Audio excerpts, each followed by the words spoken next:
নিজের লেখা একটি কবিতা পাঠ করছি। কবিতার নাম ভালো থাকুন।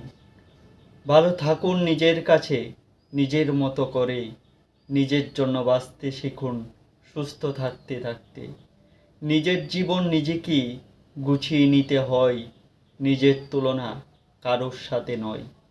কারোর স্বপ্ন বিদেশ ঘোরা, কারোর স্বপ্ন বিয়ে। কেউ সংসার সাজাতে চায় না জীবনের এক মোড়ে। মানুষ ভিন্ন, ভিন্ন পরিস্থিতি, ঠিক ভুলের বিচার ছেড়ে আসুন নিজের মতো বাঁচি।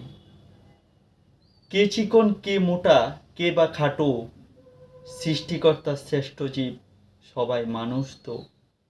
মানুষ সবাই বাঁচুক ভাই যে যার মতো করে। হিংসা অহিংসা মারামারি এসব কিছুর ভিড়ে আসুন ভালোবাসা ছড়াই একে অপরের জন্যে।